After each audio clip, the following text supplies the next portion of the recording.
صفحہ 334 سورۃ الشعراء آیت نمبر 61۔ 334 صفحے پر سورۃ الشعراء کی آیت نمبر 61۔ اعوذ باللہ من الشیطان الرجیم، بسم اللہ الرحمن الرحیم۔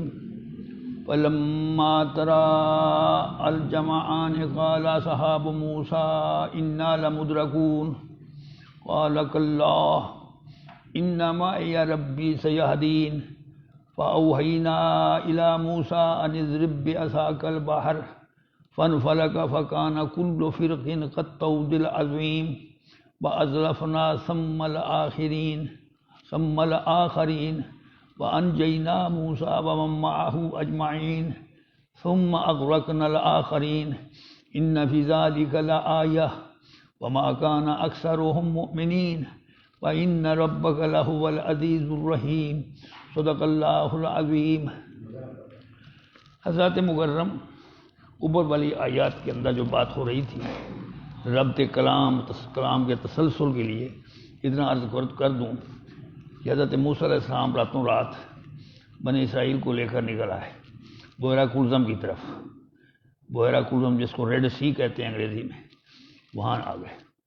اب وہ ظاہر ہے ان کو بتا دیا گیا تھا بذریعہ واحی کہ فرعون تمہارا تعاقب کرے گا۔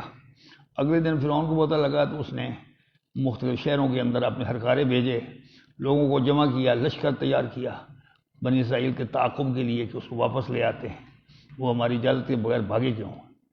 اب اس پہ 2-3 دن لگ گئے۔ حاشرین جو وہ تھے ان کے ہرکارے وہ گئے، لوگوں کو جمع کیا، لشکر جرار اکٹھا ہوا مصر میں، اور پھر اس کو ترتیب دیا، پھر ان کو سمجھایا بجھایا کیا کرنا ہے۔ سواریاں بھی تھیں، پیدل بھی تھے، وہ سب چل پڑے 2-3 دن کے بعد۔ اتنے میں جو بنی اسرائیل حضرت موسیٰ علیہ السلام کی قیادت میں نکلے تھے وہ بحیرہ کلزم کے کنارے پر پہنچ گئے۔ اس کنارے پر آگے بحیرہ کلزم تھا، سمندر تھا، بحیرہ تھا، دریا نہیں بحیرہ، چھوٹا سمندر۔ تو اب آگے وہ تھا، پیچھے انہوں نے مڑ کر جو دیکھا تو فرعون کے لشکر جو ہے وہ آ رہا ہے، اس کے گھوڑوں کی ٹاپوں کی گرد و غبار دکھائی دے رہا ہے، گھوڑوں کی ہنہناٹ کی آوازیں آ رہی ہیں۔ دیکھا تو موسیٰ علیہ السلام کی جو قوم تھی ان کے تو ہوش اڑ گئے، بڑے مضطرب ہوئے، پریشان ہوئے کہ آگے بحیرہ کلزم ہے، پیچھے سے فرعون کا لشکر ہے، بچ کر جائیں گے تو کہاں جائیں گے۔ موسیٰ علیہ السلام سے کہہ دیا برملا کہ مارے گئے، پکڑے گئے۔ تو موسیٰ علیہ السلام نے انہیں کہا بالکل نہیں، قطعاً نہیں، ہرگز نہیں، ایسا وہم نہ کرو، اللہ میرے ساتھ ہے، وہ مجھے رستہ دکھائے گا۔ اتنی بات تھی تو قوم موسیٰ کی کوئی زیادہ سراسیمگی کو زیادہ عرصہ نہیں گزرا تھا کہ وہی آ گئے موسیٰ علیہ السلام کے نام۔ موسیٰ علیہ السلام کو حکم دیا اللہ تعالیٰ نے کہ اپنا عصا بحیرہ کلزم پہ ماریے۔ تو جب انہوں نے جو ہی مارا تو اس میں سے 12 رستے پیدا ہو گئے، بڑے بڑے رستے۔ آخر اس میں سے لاکھوں لوگوں نے نکلنا تھا، 12 قبیلے تھے بنی اسرائیل کے، 12 رستے ہوئے۔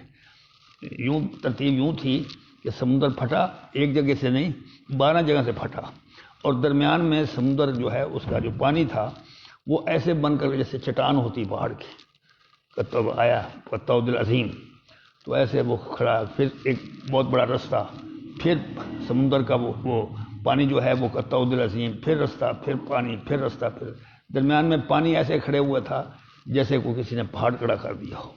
اگرچہ پانی مائع ہوتا ہے، لیکوڈ ہے، بہنے والی چیز ہے، لیکن وہ ایک ٹھوس پتھر کی طرح کھڑا ہو گیا، اور رستے ایسے صاف ستھرے اور خشک ہو گئے کہ اس کے نیچے نہ دلدل رہی نہ پانی۔ نتیجہ یہ ہوا کہ موسیٰ علیہ السلام کی قوم کو ذرا ان کے حوصلے بحال ہوئے اور وہ چل پڑے موسیٰ علیہ السلام کے حکم پر۔ ان 12 رستوں سے ہوتے ہوئے دوسرے کنارے پر پہنچ گئے۔ دوسرے کنارے پر جب سب پہنچ گئے، کوئی ایک بھی غرق نہیں ہوا، ڈوبا نہیں، سب کے سب نکل گئے بحفاظت، بسلامت۔ اور پھر وہ مڑ کر دیکھنے لگے کہ اب یہ ان رستوں کا کیا بنے گا۔ تو فرعون اور اس کا لشکر اتنے میں اس کنارے پہ پہنچ گیا۔ جب یہ اس کنارے پہ پہنچے تو وہ اس کنارے پہ پہنچ گئے۔ اب انہوں نے دیکھا کہ رستے تو موجود ہیں، اور یہ بھی دیکھا کہ بنی اسرائیل صحیح سلامت دوسرے کنارے اتر گئے ہیں، ہم کیوں نہیں اتر سکتے۔ مادہ پرست تھا، اس کو یہ پتہ نہیں تھا خدائی قدرت جو ہے، خدا کی مشیت وہ کیا چاہتی ہے اس کے لیے۔ وہی رستہ موسیٰ علیہ السلام کے لیے وہی رستے ذریعہ نجات بنے، اور وہی رستے فرعون کے لیے ذریعہ ہلاکت بن گئے۔ اور وہ انہوں نے گھوڑے ڈال دیے، رستوں میں، قوم نے پیچھے اپنے اس خدا کے پیچھے وہ بھی چل پڑے، اور سب کے سب بحیرہ کلثم کے پیٹ میں چلے گئے ان 12 رستوں میں۔ جب سب کے سب سمٹ کر اس کے پیٹ میں چلے گئے تو اللہ تعالیٰ کے حکم سے وہ پانی چل پڑا، وہ جو درمیان میں پہاڑ بنے ہوئے تھے نا وہ سب حرکت میں آ گئے، انہوں نے سب کو ڈبو کے رکھ دیا، ایک بھی نہ بچا، فرعون کو بھی ڈبو دیا۔ اب یہ سارا منظر جو تھا یہ موسیٰ علیہ السلام کے ساتھی دیکھ رہے تھے، پہلے انہیں خوف تھا کہ یہ رستوں کو انہوں نے عبور کر لیا تو یہ ہمیں پکڑ کر پھر واپس لے جائیں گے، رستے تو ابھی ہیں، لیکن اللہ تعالیٰ کو جو منظور تھا وہ انہیں معلوم نہیں تھا۔ جب وہ انہوں نے ڈوبا، فرعون اور اس کے ساتھی ڈوب گئے، تو بھی انہیں شک ہوا کہ شاید فرعون نہ ڈوبا ہو، غلامی میں رہے تھے اور ابھی اس کی پرچھائیں غلامی کی، اس کے اثرات ابھی تک ان کے ذہنوں میں مسلط تھے۔ غلامی بے یقینی بھی سکھاتی ہے اور بزدلی بھی سکھاتی ہے، اور ڈیپینڈنسی کا مطلب ہوتا ہے دوسرے پر انحصار کرو، اپنی صلاحیتیں بھول جاؤ، جو کرنا ہے اس نے کرنا، میں نے کچھ نہیں کرنا، تو یہ غلامی کے ثمرات ہوتے ہیں۔ اور بے یقینی جو ہے وہ غلامی سے بھی بری ہوتی ہے۔ علامہ اقبال نے کہا غلامی سے بدتر ہے بے یقینی، کہ بے یقینی انسرٹینٹی جو ہے وہ تو غلامی سے بھی بدتر ہوتی ہے، جیسے ہماری قوم کو بے یقینی نے گھیر رکھا ہے، یہ غلامی سے بدتر چیز ہے۔ کسی کو کچھ پتہ نہیں ہوتا کل کیا ہونے والا، اگلے لمحے کیا ہونے والا ہے، آج اور ہے کل کچھ اور ہے، تو یہ بے یقینی جو ہے اس سے بچنا چاہیے۔ اسلام ہمیں یقین سکھاتا ہے، قرآن مجید کہتا ہے لا ریب الف لام میم ذالک الکتاب لا ریب فیہ، یہ ایسی کتاب ہے اس میں کوئی شک نہیں، وہ اس میں یہ کتاب شروع کرنے سے پہلے ہی شکوک و شبہات کو دھو دیا گیا، ذہنوں کو پاک صاف کر دیا گیا کہ اس کتاب میں کوئی شک نہیں جس کو تم شروع کرنے والے ہو۔ دوسری بات یہ کہ ہمیں جو بھی تعلیم اسلام کی ملی ہے اس کے اندر شک اور شبہ نہیں ہے۔ ہمیں کہا گیا مثلا لا الہ الا اللہ، کوئی معبود نہیں سوائے اللہ کے، اس میں کوئی شک کی بات نہیں ہے۔ محمد الرسول اللہ ہے، کوئی شک کی بات ہے کہیں؟ سب پکی بات ہے کہ محمد اللہ کے رسول ہیں۔ اور آپ صلی اللہ علیہ وسلم کا فرمان ہے جس میں شک اس کو چھوڑ دو، دا ما یریبو کا، اس چیز کو چھوڑ دو جو تمہیں شک میں ڈالتی ہے، الا ما لا یریبو کا، اور اس چیز کو حاصل کرو، اختیار کرو جس میں شک نہیں ہے۔ شک اور وہم والی چیز کو استعمال ہی مت کرو، کھانے پینے کی چیز شک پڑ گیا پھینکو، اس کو مت کھاؤ، جس میں یقین ہے کہ یہ پاک صاف ستھری حلال ہے تو اس کو کھاؤ، استعمال کرو۔ اس لیے ہمارے دین کی بنیاد جو ہے وہ یقین پر رکھی گئی، ایقان پر، ایمان کی بنیاد ایقان پر ہے، ایقان یقین کو کہتے ہیں، اس لیے یہ ہمیں تعلیم دی گئی۔ دوبارہ وہ اتنے میں وہ پہنچ گئے، سب ڈوب ڈاب گئے، اور اللہ تعالیٰ فرماتے ہیں کہ ہم نے پھر موسیٰ علیہ السلام اور اس کے ساتھیوں کو تو بچا لیا سب کو، اور ہم نے دوسروں کو غرق کر دیا۔ یہ واقعہ جو تھا فرعون اور اس کے لشکروں کی غرقابی کا، یہ ایک بہت بڑا واقعہ تھا، سانحہ عظیم تھا۔ اللہ تعالیٰ فرماتے ہیں اس میں بڑی نشانیاں ہیں، اس میں عبرت کے سبق ہیں، لیکن لوگوں میں سے اکثر اس منظر کو دیکھ کر بھی ایمان نہیں لاتے، اس کو سن کر بھی۔ یہ اہل مکہ کو کہا گیا کہ اتنی بڑی باتیں، اتنا بڑا واقعہ پیش آیا تو آیت میں مذکور ہے، اہل کتاب سے سنتے ہیں وہ کفار مکہ اور مشرکین مکہ، لیکن ایمان لانے والے نہیں۔ یہ ساری کہانی سنائی گئی مشرکین مکہ کو۔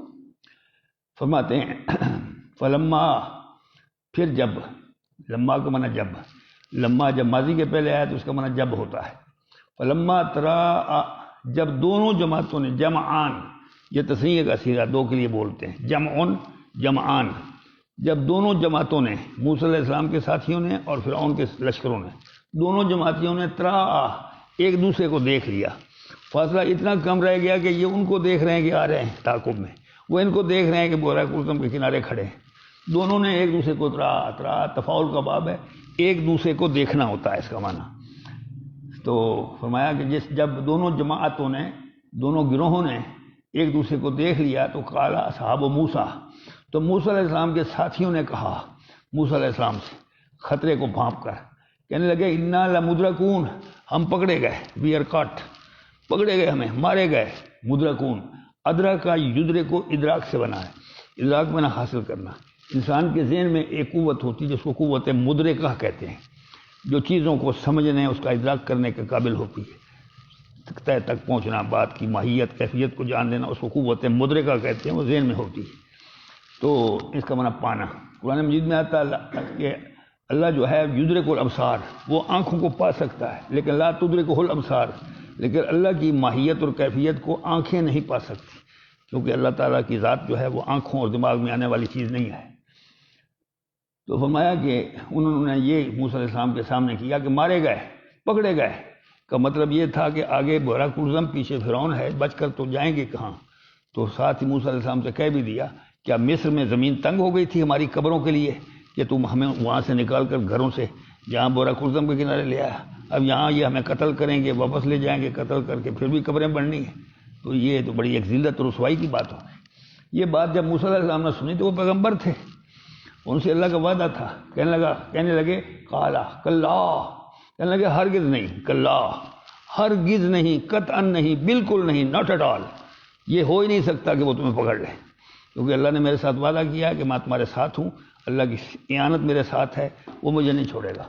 مزید بتایا کہ ان معی ربی، بے شک میرے ساتھ ہے میرا رب۔ موسیٰ علیہ السلام نے کہا میرے ساتھ میرا رب ہے، سیادینی، وہ مجھے رستہ دکھائے گا۔ یادینی، نون کے نیچے جو زیر ہے اس کا معنی مجھے، یادی، ہدا یادی کا معنی رستہ دکھانا، ہدایت کرنا۔ بے شک میرا رب میرے ساتھ ہے، وہ مجھے رستہ دکھائے گا کہ اس کا کیا وے آؤٹ ہے، حل کیا ہے، کدھر جانا ہے، وہ بتائے گا۔ یہ میرے ذمہ نہیں ہے، اللہ کے ذمہ ہے۔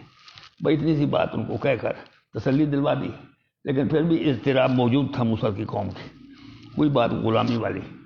تو اللہ تعالیٰ نے کوئی دیر نہیں لگائی، پھر وحی بھیج دی موسیٰ علیہ السلام، فَأَوْحَيْنَا، پھر ہم نے وحی بھیج دی اِلیٰ موسیٰ، موسیٰ علیہ السلام کی طرف، أَنِ اضْرِب بِعَصَاكَ الْبَحْرَ، کہ آپ اپنا عصا اس بحیرہ کلزم پہ ماریے، ان کا معنی کہ اضرب ماریے، بعصاک اپنا عصا، البحر سمندر کو کہتے ہیں، یعنی بحیرہ کلزم، بحیرہ کلزم پر اپنا عصا ماریے، یہ حکم آ گیا۔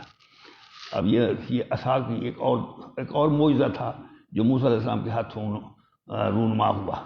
جو ہی انہوں نے جو عصا تھا وہ بحیرہ کلزم میں مارا، بحیرہ کلزم تو بہت پھیلا ہوا تھا، جو ریڈ سی آپ نقشے پہ دیکھیں تو اس کے آگے جا کے دو شاخیں بنتی، تو اس کے ادھر دوسری طرف جو ہے وہ مصر ہے، صحرائے سینا ہے، ادھر ایسے وہ نقشہ آپ دیکھیں تو صحیح پتہ لگے، تو وہ سمندر تھا باہر۔ اب عصا کتنا لمبا ہوگا، تو وہ انہوں نے مارا۔ یہ تو ایک فعل تھا جو اختیاری تھا، موسیٰ علیہ السلام کو حکم ملا، باقی سب کچھ اللہ نے کرنا تھا۔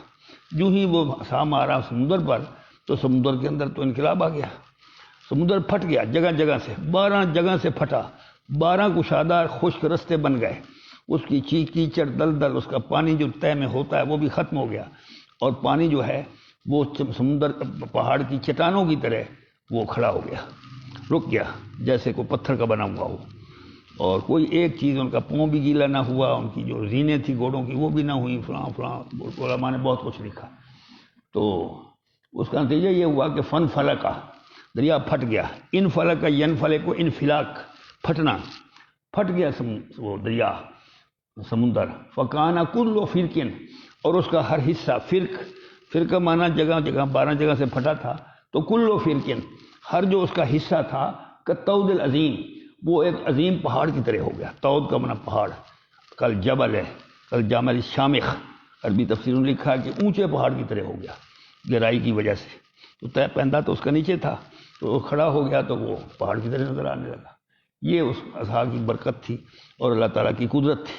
موسیٰ علیہ السلام کو پتہ نہیں تھا یہ میرا عصا اتنا کام کرے گا، کہاں وہ عصا جو تھا وہ وہاں موسیٰ علیہ السلام کے دربار میں پھینکا تھا تو اژدہا بنا تھا، اور جادوگروں کے مقابلے میں پھینکا تو اژدہا بنا، ان کو خاک ہو گیا، نگل گیا، اور اب یہاں مارا تو اس نے پانی کو پھاڑ دیا اور رستے بنا دیے۔ یہ معجزہ ہوتا ہے۔ اب اس جگہ پہنچ کر جو ہمارے وہ لوگ جو معجزات کے منکر ہیں اور میٹیریلسٹ ہیں، مادہ پرست ہیں، جو ہر بات کو عقل کی کسوٹی اور عقل کی ترازو میں تولتے ہیں، وہ یہاں آ کے پھسل گئے۔ انہوں نے اس آیت کو سمجھا نہیں کہ کالطود العظیم کیا ہوتا ہے، طود کیا ہوتا ہے، عربی کے لفظ دیکھیں اس کو، کیوں نہیں دیکھتے؟ سر سید احمد خان اور اس کی جو غلام احمد پرویز وغیرہ، یہ منکرین حدیث، انہوں نے اس کی مختلف قسم کی توجیہیں اور تعویلیں کی ہیں۔ انہیں کسی نے کہا کہ وہ جی سمندر کے اندر جوار بھاٹا ہوتا ہے، مد و جزر ہوتا ہے، پانی اس کا ساحل کی طرف بڑھتا ہے پھر پیچھے چلا جاتا ہے۔ تو جب موسیٰ علیہ السلام گزرنے لگے تھے اس کے ساتھی، تو اس وقت جزر تھا، پانی پیچھے ہٹا ہوا تھا، اور وہ گزر گئے۔ اور جب فرعون گزرنے لگا تو پانی میں مد تھا، ٹائڈ، انگریزی میں کہتے ہیں مد کو ٹائڈ، پانی جو ہے وہ کناروں کی طرف آ رہا تھا، اور مد کے اندر وہ ڈوب گئے۔ وہ جزر مد اینڈ وہ جزر کو کہتے ہیں ایب، EBB ایب، ٹائڈ اینڈ ایب کا سارا مسئلہ تھا۔ موسیٰ علیہ السلام کے لیے ٹائڈ نہیں ایب تھا، پیچھے ہٹ گیا تھا، کٹ گیا تھا، اور جو فرعون گزرا تو اس کے لیے وہ ٹائڈ تھا، مد تھا، پانی میں بہا کے لے گیا۔ کسی نے کچھ کہا، کسی نے کہا کہ ترائت تک میں غلط باتیں ہیں کہ زوردار اللہ تعالیٰ نے گرم ہوا چلائی جس سے وہ رستے خشک ہو گئے اور پانی خشک ہو گیا تھا۔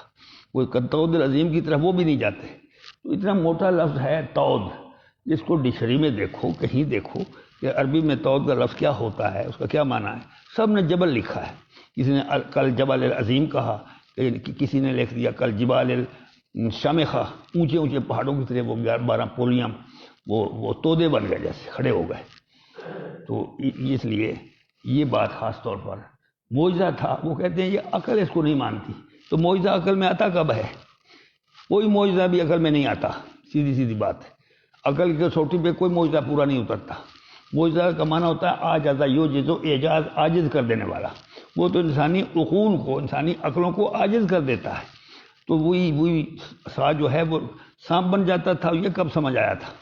لیکن پھر ساری دنیا نے مانا کہ سانپ تو بنا، جادوگر تو ایمان بھی لیا ہے۔ تو اس لیے یہ باتیں معجزے میں آتی ہیں، اس کو ماننا چاہیے۔ بس اتنی ہے کہ اللہ کی قدرت پیچھے کار فرما ہوتی ہے، نبی کا ہاتھ ہوتا ہے، وہ اس کے ہاتھوں پر یہ نمودار ہوتا ہے۔ تو فرماتے ہیں کہ وہ فن پھلا کا وہ بحیرہ کلثم پھٹ گیا، وکان کل فرق کالطود العظیم، اور ہر حصہ اس پانی کا ایسے کھڑا ہو گیا جیسے عظیم پہاڑ ہو۔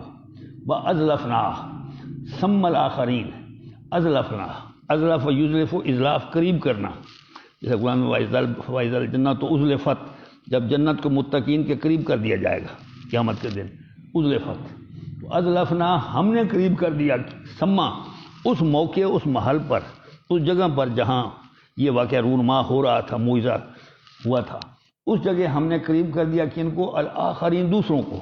یہ دوسرے کون تھے؟ یہ فرعون اور اس کا لشکر تھا۔ ہم نے اتنے میں جب بنی اسرائیل رستوں کو پار کر کے دوسرے کنارے پہ پہنچی تو ہم نے وہ فرعون اور اس کے جو لشکر تھے، جنود تھے، ہم نے ان کو اس موقع کے قریب کر دیا، یعنی اس کنارے تک پہنچا دیا۔ بنی اسرائیل اس کنارے پہ پہنچ گئے صحیح سلامت، یہ اس کنارے پر آ کے رکے، ٹھٹ کے تھوڑی دیر کے لیے سوچا کیا بنے، رستے ہمارے لیے ہیں۔ ان کو سمجھ نہ آئی تو پھر انہوں نے یہی فیصلہ کیا۔ فرعون نے اپنی خدائی کا بھرم قائم رکھنا تھا اور وہ آگے تھا، اور کچھ ایک روایت میں آتا ہے کہ حضرت جبرائیل علیہ السلام نے اس کے گھوڑے کو ہانک دیا تھا، چلو بھائی چلو، یہ رستے جو ہیں خشک ہیں، وہ گزر سکتے ہیں، تم کیوں نہیں گزر سکتے؟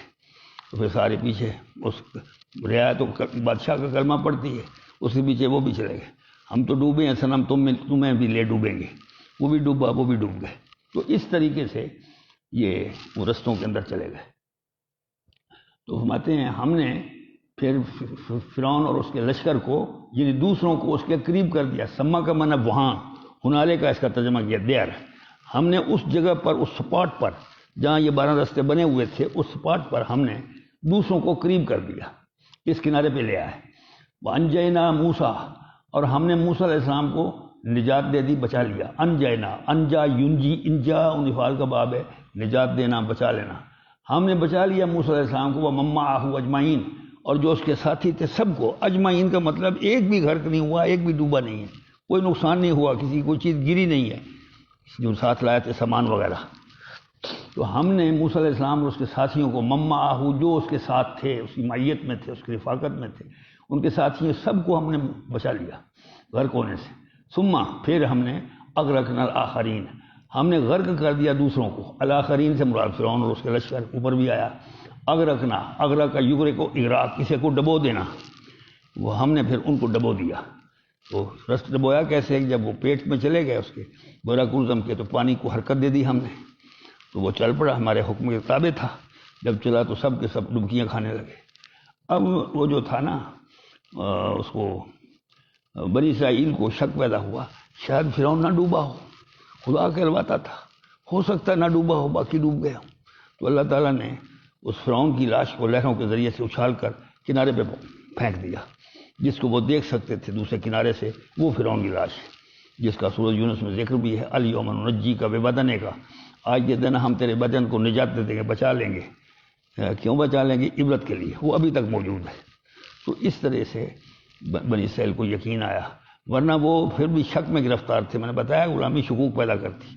دوسرے کنارے پر پہنچ کر بھی انہیں یہ یقین تھا کہ یہ رستوں کو پار کر کے ہمیں پکڑ لیں گے، اور اللہ تعالیٰ فرمایا کہ ہم نے تمہیں بچا لیا اور ان کو غرق کر دیا. وانتم تنظرون، اور تم دوسرے کنارے کھڑے یہ سارا تماشا دیکھ رہے تھے. پہلے پارے میں آیا تنظرون، دیکھ رہے تھے، پھر بھی تمہیں یقین نہ آیا. ڈبو دیا، پھر یقین نہیں آ رہا کہ فرعون ڈوبا ہے یا نہیں ڈوبا. پھر اچھال کر باہر پھینکا، تب جا کے انہوں نے دیکھا اس کی لاش کو، پہچانا کہ یہ فرعون ہے. تب اللہ تعالیٰ نے فرعون کی لاش کو صحیح سلامت رکھا.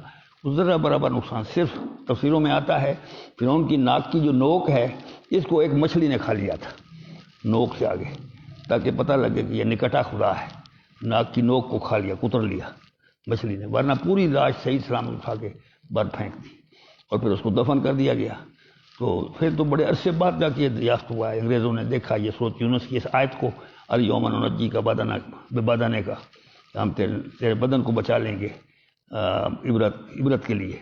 تو اس نے کہا مسلمانوں کا قرآن جو ہے وہ غلط نہیں کہتا. اس نے وہ پرانے جو قبرستان تھے، شاہی قبرستان جہاں وہ ممیز دفن کرتے تھے، اور وہ عجیب و غریب دفن کرنے کے بھی طریقے ہوتے تھے. بادشاہ کوئی مرتا تھا یا کوئی، تو اس کے لیے بہت بڑا کمرہ جو تھا وہ قبر بنتی تھی اور اس میں اس کو ڈال دیتے.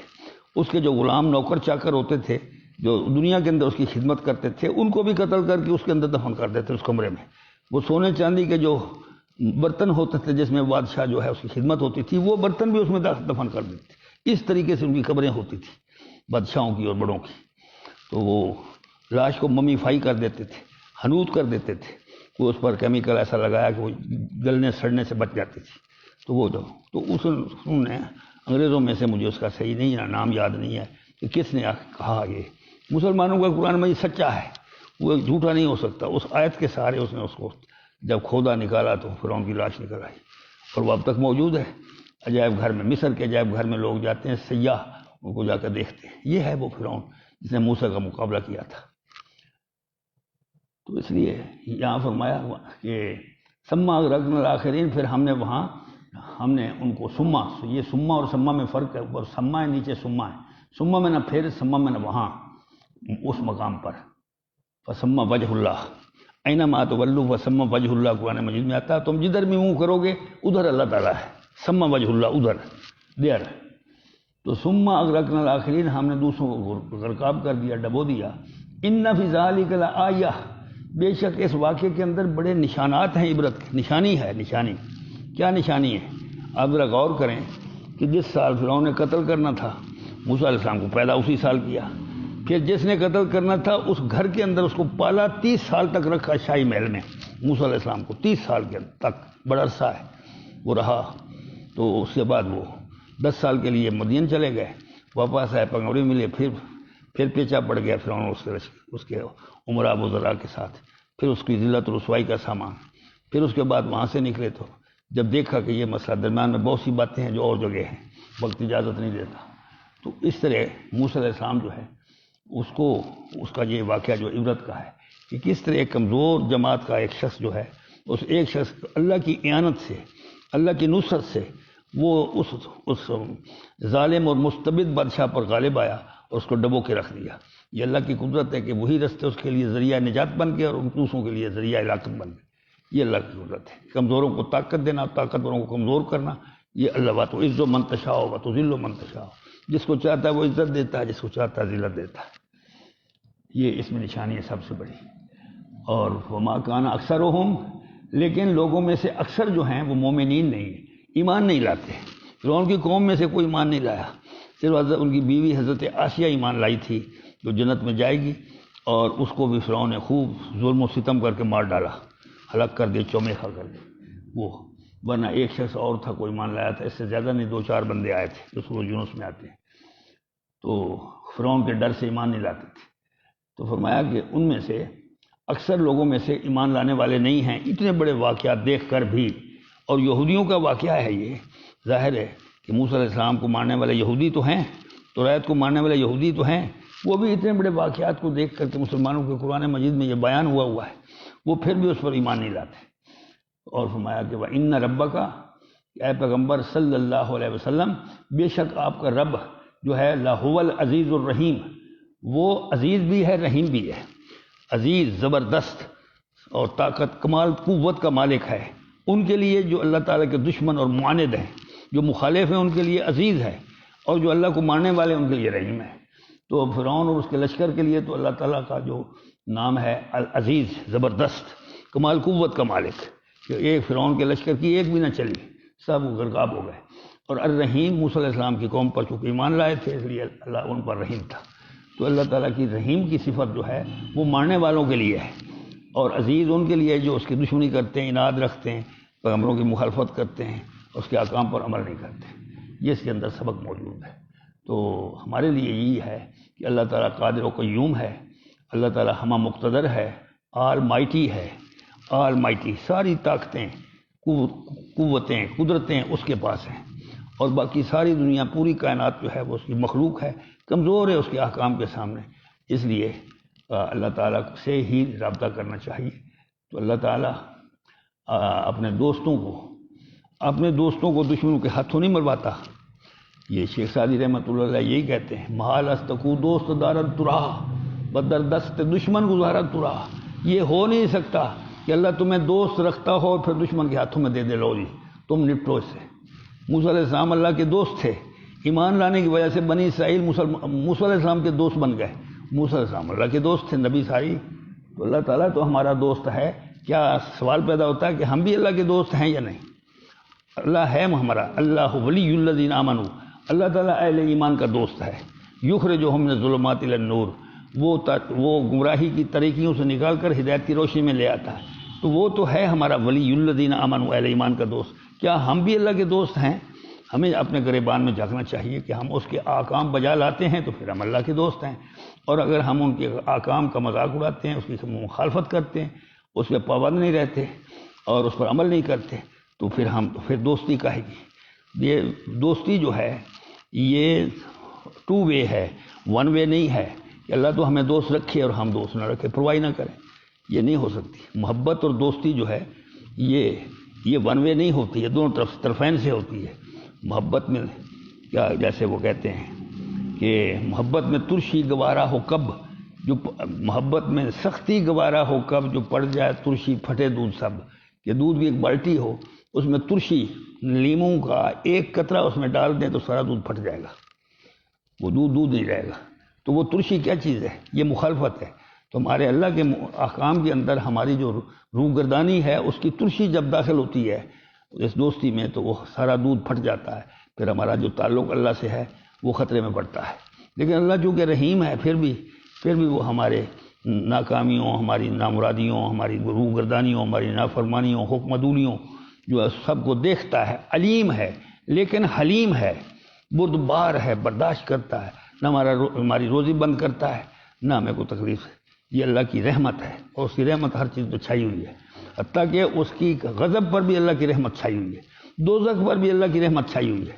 دوزخ بھی اللہ کی نعمت ہے۔ اگر میں یہ کہوں کہ دوزخ اللہ کی نعمت ہے تو غلط نہیں ہوگا۔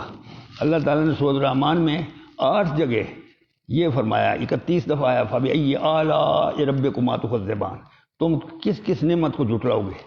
تو جہاں جہنم کا ذکر ہے وہاں 8 بار یہ آیت آئی ہے، تم اللہ کی کس نعمت کو جھٹلاؤ گے؟ ذکر جہنم کا ہو رہا ہے اور ساتھ نعمتوں کا تذکرہ ہو رہا ہے۔ تو اللہ کی نعمت ہے، جنت بھی اللہ کی نعمت ہے۔ آپ کہیں گے جہنم کیسے بھی نعمت ہے؟ مختصر طور پر یہ کہ اللہ تعالیٰ جہنم کے ذریعے سے بہت سے لوگوں کو ہدایت دے دیتے ہیں، جہنم کا خوف دلا کر، اس کے عذاب کا حوالہ دے کر۔ تو یہ ترغیب ہے، اور جنت کی نعمتیں دکھا کر بتا کر یہ ترغیب ہے۔ اللہ تعالیٰ قرآن مجید میں کبھی ترغیباً سمجھاتے ہیں، کبھی ترہیباً، کبھی وہ جنت کی نعمتیں دکھا کر ادھر لے آتے ہیں اپنی طرف، کبھی وہ ڈرا دھمکا کر لے آتے ہیں۔ تو اللہ تعالیٰ ہمیں قرآن مجید کو پڑھنے سمجھنے کی توفیق عطا فرمائے۔ ان آیات کا ترجمہ ایک بار پھر سماعت فرما لیں۔ فرماتے ہیں فلما ترا الجمعان، جب دونوں جماعتوں نے ایک دوسرے کو دیکھ لیا، اتنی قریب آ گئی، تو قال اصحاب موسیٰ، تو موسیٰ علیہ السلام کے ساتھیوں نے کہا انا لمدرکون، بے شک ہم تو پکڑے گئے، ہم مارے گئے۔ قال کلا، موسیٰ علیہ السلام نے کہا بالکل نہیں، ہرگز نہیں، قطعاً نہیں۔ یہ بڑا تنبیہ کا کلمہ ہے۔ انا معی ربی، بے شک میرا رب میرے ساتھ ہے، سیادینی، وہ میری ہدایت کرے گا، مجھے رستہ دکھائے گا، نجات کا رستہ۔ فاوحینا الی موسیٰ، تو اللہ تعالیٰ فرماتے ہیں سو ہم نے پھر وحی کر دی حضرت موسیٰ علیہ السلام کی طرف، ان اضرب بعصاک البحر، کہ اپنا عصا سمندر پر ماریے۔ فن فلکا، وہ رگ الدم پھٹ گیا، بکانا کل فرقن کالطود العظیم، اور پانی کا ہر حصہ ایک اونچے پہاڑ کی طرح کھڑا ہو گیا، ساکت ہو جامد ہو گیا، جیسے برف پڑی ہوتی ہے۔ اب برف بن جاتی ہے تو ٹھوس بنتی ہے، ادھر شمالی علاقہ جات میں برف جمتی ہے، نیچے پانی ہوتا ہے تو برف، وہ لوگ اس پہ کرکٹ کھیل رہے ہوتے ہیں، آج کل کی بات کر رہا ہوں، آپ نے خبر سنی ہو، تو اس لیے یہ بات ہے۔ تو فرماتے ہیں کہ وَأَزْلَفْنَا ثَمَّ الْآخَرِينَ، اور پھر ہم نے دوسروں کو یعنی فرعون اور اس کے لشکر کو اس جگہ کے قریب کر دیا۔ وَأَنْجَيْنَا مُوسَىٰ وَمَن مَّعَهُ أَجْمَعِينَ، اور ہم نے موسیٰ علیہ السلام اور اس کے ساتھیوں کو سب کے سب ہم نے بچا لیے، انجینا۔ ثم اغرقنا الآخرین، پھر ہم نے دوسروں کو غرقاب کر دیا۔ ان فی ذلک لآیہ، بے شک اس واقعے کے اندر عبرت کے بہت سے اسباق چھپے ہوئے ہیں، بہت سی نشانیاں ہیں۔ وما کان اکثرهم مؤمنین، لیکن لوگوں میں سے اکثر ایمان لانے والے نہیں ہیں۔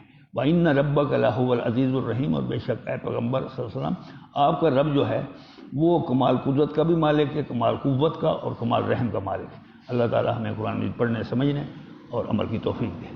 آگے واقعہ جو یہ مکمل ہوا، آگے حضرت ابراہیم علیہ السلام کا واقعہ آئے گا انشاءاللہ کل سے۔